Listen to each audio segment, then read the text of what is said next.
What's up, YouTube? So, I know what you're thinking. Melissa, why are you wearing the same shirt as you wore yesterday? Because I bought 2 of them. And like I told you in another video, I don't have a lot of clothes because I don't want a lot of clothes. I'm not the type of woman that needs a different outfit for every video. Look, you gotta love me for me over here. I don't wear makeup very often. I wear the same clothes over and over and over. The only thing that's changed is my background. Look at this cute this is a blanket, but it's uncomfortable with those little sparkly things to actually use it as a blanket. So I was like, I'm just gonna hang it up. I know it's got wrinkles and whatnot behind there, but I think that adds character, okay? Also have my trusty heating pad on my shoulder still. And once again, I am recording this on Snapchat. So yeah. Also, the music in the background is my favorite.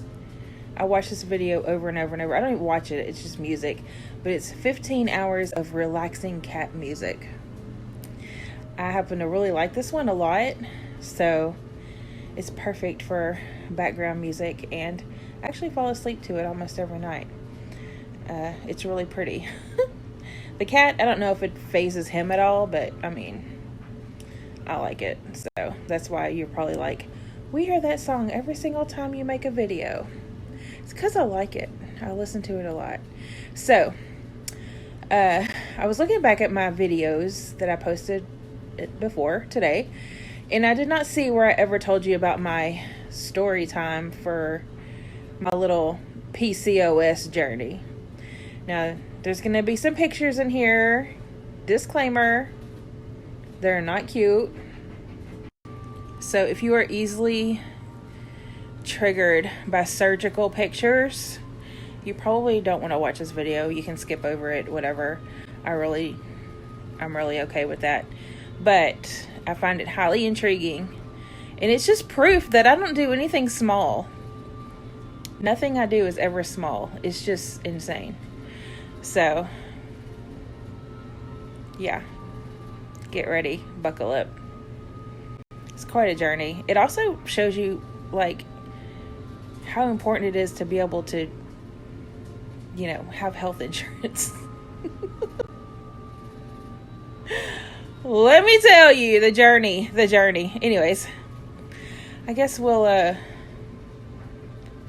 start from the beginning. And like I said many times in my other videos, I'm bad with timelines. So it's not going to be perfect.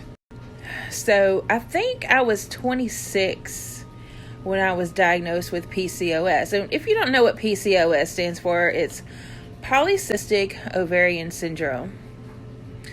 And I was diagnosed not because I had an actual cyst, but it was hormonally proven that I had PCOS.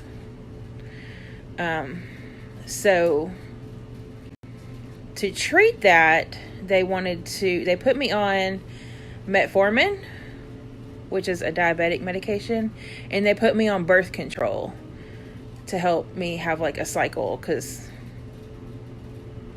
I guess I could go into symptoms of PCOS. That might help. Let's do that. By the way, I don't edit because I don't know how to edit, so you get what you get.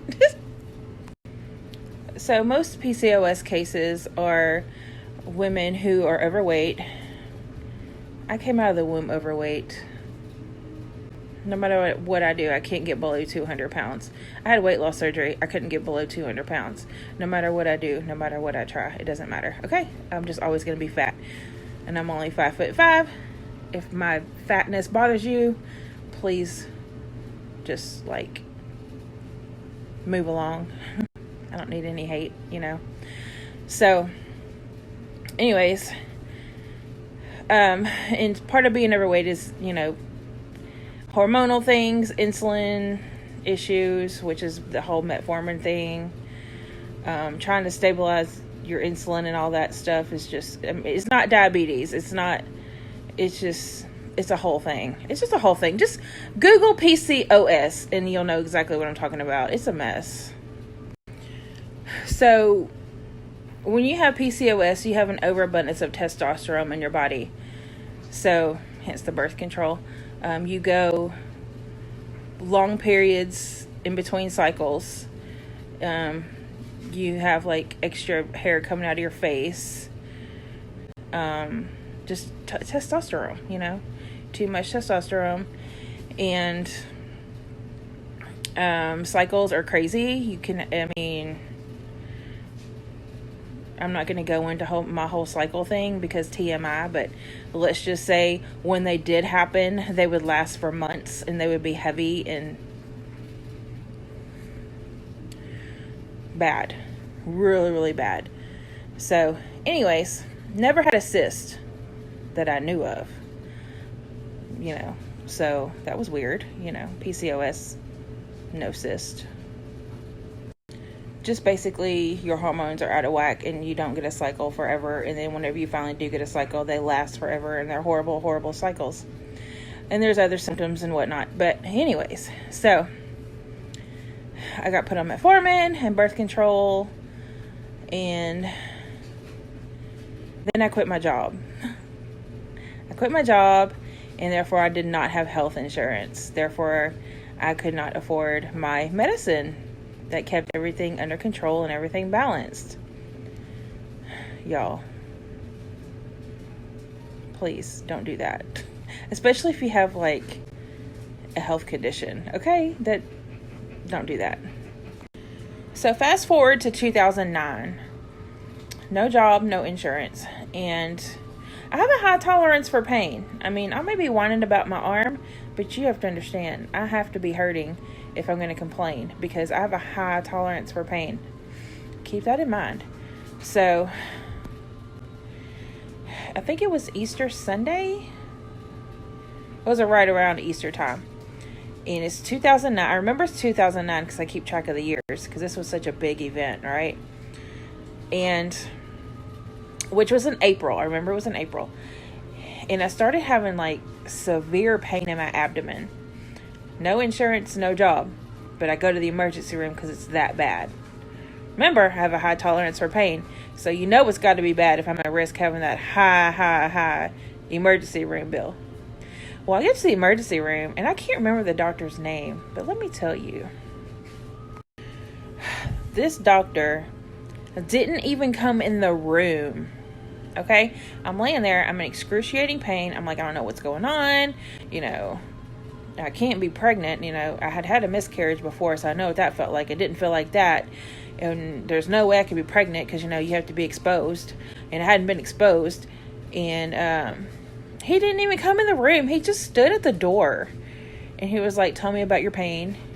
So I told him. And then basically he treated me like a drug seeker. Gave me a prescription for pain meds. Didn't even have a diagnosis. Nothing. He just gave me pain meds and sent me on my way. Didn't touch me. Didn't come in the room. Nothing. I felt like disgusting, I'm like, I'm not here for drugs. I'm here to figure out why I'm in pain so we can fix it, Anyway, so he sent me home and I was okay for a few days, right? So a few days later, I started having the pain again and it was worse. So I called my mama, she brought me to the hospital, and then they had another doctor, thank God, come in the emergency room, and his name was Dr. Dennis Rainey. Dr. Rainey, who was like, you know what, there's something wrong, you're not leaving until we figure out what's wrong with you. We're going to send you up to get a CAT scan. I'm like, thank God he's taking me seriously. And so, went and got a CAT scan. And he came back and he said, you have a cyst on your ovary the size of a football. I'm like, oh my God, what do I do? He's like, you need to get to a gynecologist as soon as possible and get that taken care of. Now remember, no job, no insurance. Real smart, Melissa. My life choices has not been the best. So what happens when you have no job and no insurance and you need medical attention? What do? You apply for Medicaid. Anything. I need relief. It's painful. I applied for Medicaid. They denied me because My son's father, the short time he paid child support was during this time, and I got $120 a month, and that was too much money for me to be qualified for Medicaid because I was not pregnant. $120 a month is too much money to be eligible for Medicaid unless you're pregnant. Now think about that. Think about it. $120. My electric bill's more than that. So keep in mind, while I'm trying to find some kind of insurance somewhere, this cyst is growing at a very rapid rate. Like, really rapid. So I get denied for Medicaid. So I'm like, what am I supposed to do? If I don't get this removed, I will die. Like, that's how fast it's growing. She's like, well, they have this thing called indigent care. I'm like, what the heck is it? I don't know what indigent care is. But anyways, apparently it exists. She told me where to go. So I go down there. Now this time, the cyst is big enough because, this takes time to get these appointments. It's hurry up and wait. At this time, I look like I'm pregnant, because the cyst is poking out and whatnot. And I get into indigent care. And they're just like at a loss. They had never heard of this. They've never seen this. They don't know what to do. They're like, what? So apparently this isn't a normal thing that happens every day. So they don't know what to do. I'm like, the ER doctor told me to find a gynecologist. Well, no gynecologist in this area takes indigent care. When I say we called doctors all over the state of Texas, and nobody has ever, that we called, never heard of this, never seen this, doesn't take indigent care. Everybody's just at a loss for words because nobody's trying to do this for free. It was, oh my gosh. It was such a nightmare trying to find a doctor that would even talk to me. Anytime I would call anywhere, they literally would be like, we can't help you. Our doctor doesn't do a surgery like that. We can't help you. We don't take indigent care.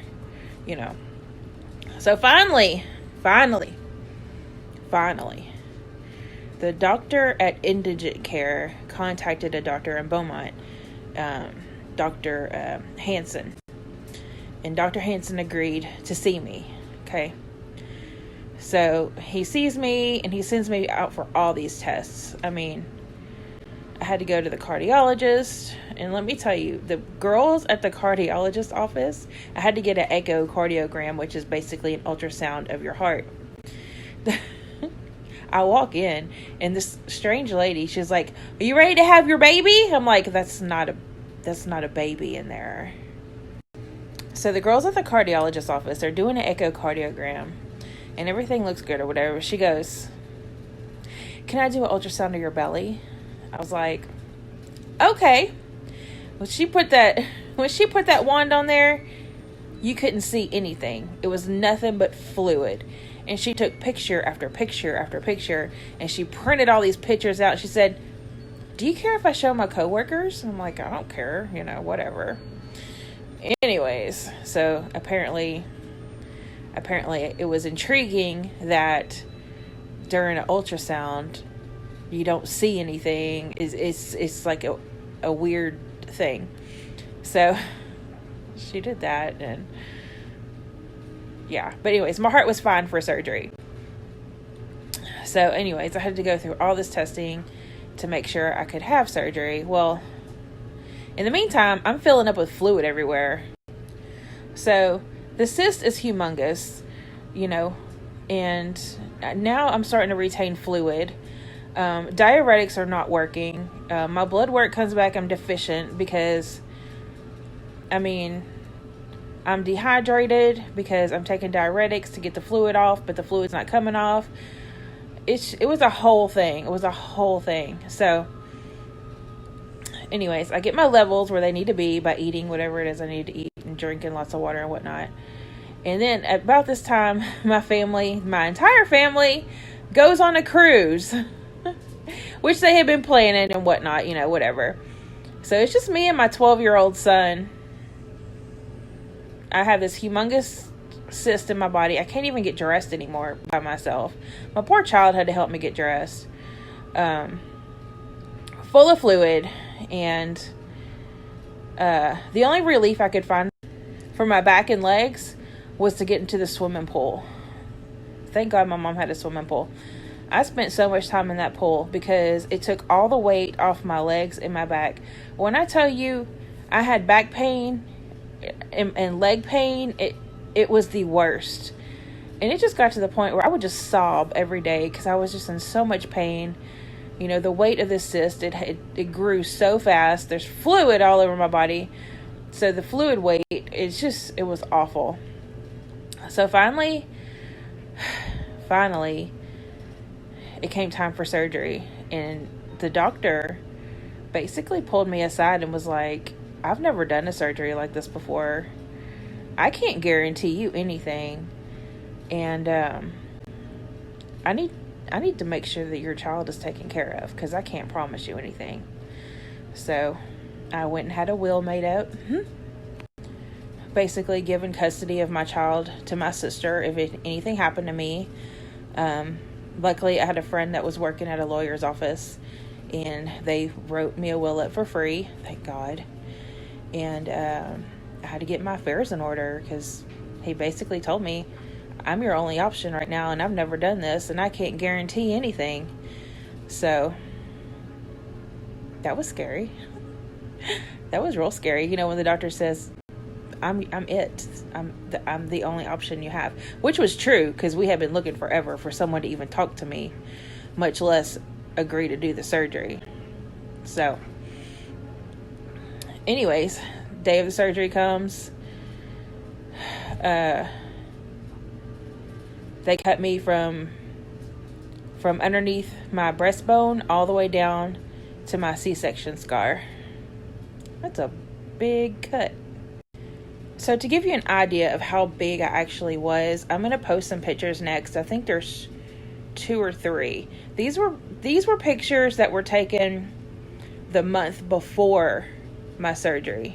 So keep in mind, in April, Easter, remember it was around Easter, the cyst was the size of a football. Now it's June, 2 months later, and you're going to see these pictures how big I was. And now it looks like I'm pregnant, but that's not a baby. That's full cyst. And I still had a month left before my surgery. So, just a disclaimer, they're not gross pictures. I'm not cute in them, but it'll give you some perspective of why my back and my legs hurt so bad. So I'll leave them up for 10 seconds. I think there's 3. 2 or 3. So it'll also give you some perspective as to how fast this thing was growing. 2 months to go from a football to that big is crazy. That is fast growth. Okay. Check them out.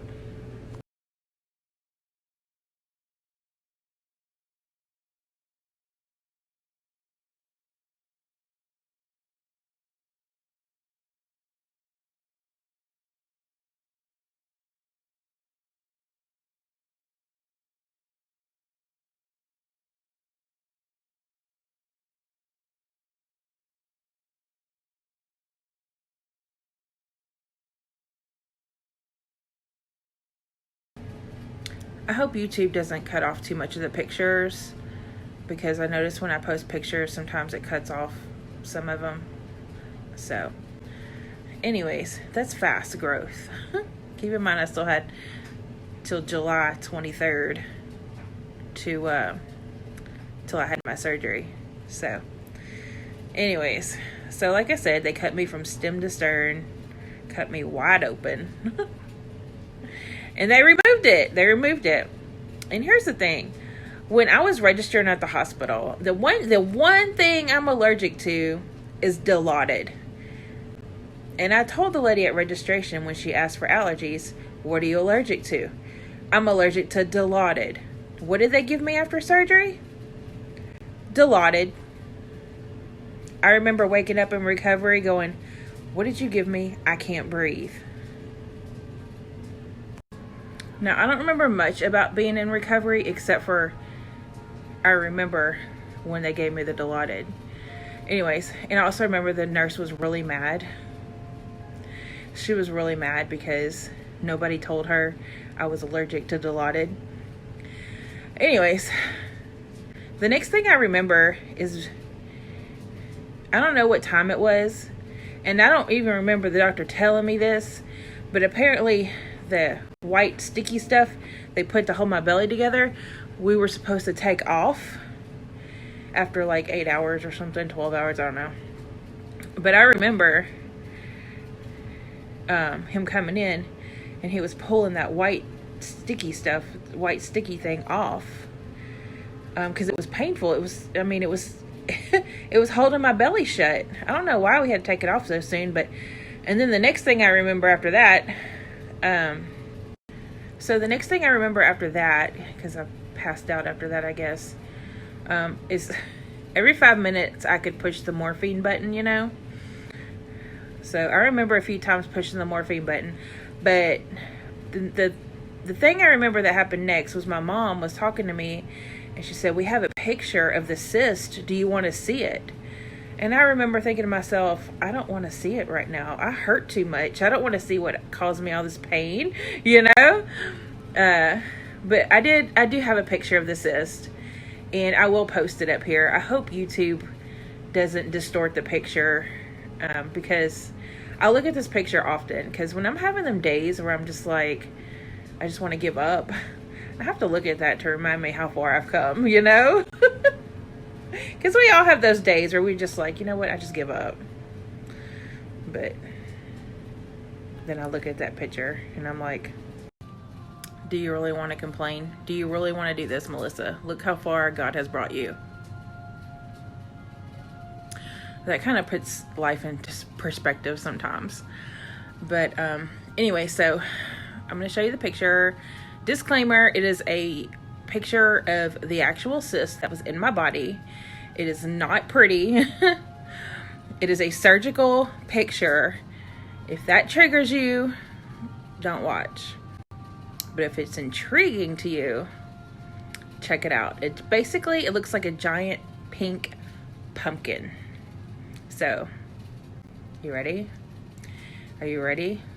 This is why you need to take care of yourself, especially when you have PCOS.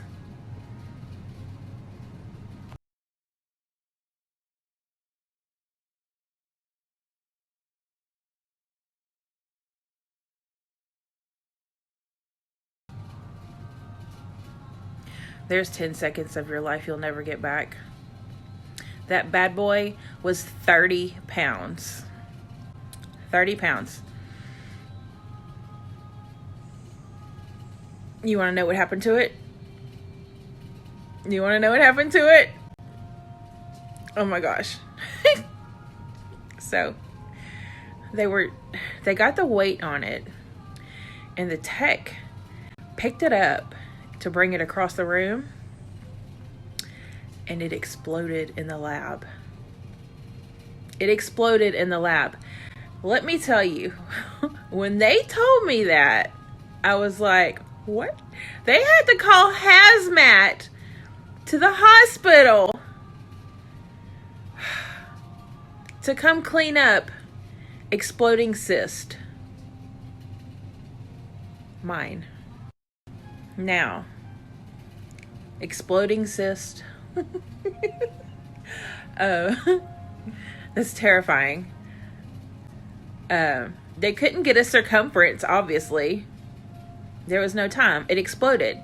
Now, here's the funny thing. When I had to go have hernia surgery, because I had 4 ginormous hernias in my abdomen.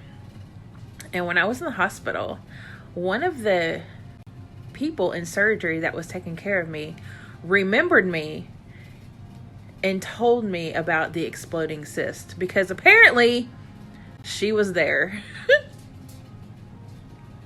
Many years later, I'm back at the same hospital having hernia surgery, and she remembers me because of my exploding cyst. She was like, yeah, I was in the room when it exploded. Like, I didn't bring it up to her. She brought it up to me. I was like, And how she brought it up to me was, she said, your name looks familiar. I was like, yeah, I had a surgery here a while back. I had a ovarian cyst removed. She goes, I remember you. And she told me the story about the exploding cyst. That was mine. I was like, I'm so sorry. She's like, it's not your fault. She said, but yeah, we had to call hazmat to come clean up the mess. I'm like, I'm so sorry. Anyways, so yeah, I ended up having to have a complete hysterectomy. That cyst destroyed my reproductive system. I have permanent nerve damage in my back and in my legs. My legs and my back have never stopped hurting since. But I just kind of, I tolerate it. I don't like to be on a lot of pain meds, so I don't take pain meds very often. Remember, I said I had a high pain tolerance, so I deal with pain every day, but it's okay. I can tolerate it. I'm a tough girl.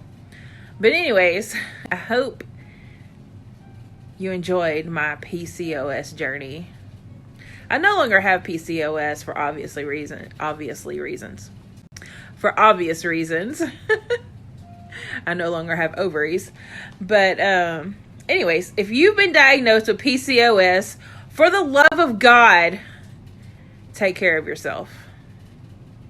Take care of yourself. Do what your doctor says. Continue to do what your doctor says and take your medicine. Yeah. Anyways, please don't forget to like, comment, subscribe, and possibly share my video, and let me know what you think. Yeah, what a ride. What a ride. And again, thank you so much for watching this all the way to the end. And I hope YouTube did not distort my pictures or cut too much of them off, because that just defeats... I can't talk. That just defeats the whole purpose of showing you the pictures. Anyways, thank you for watching. Bye.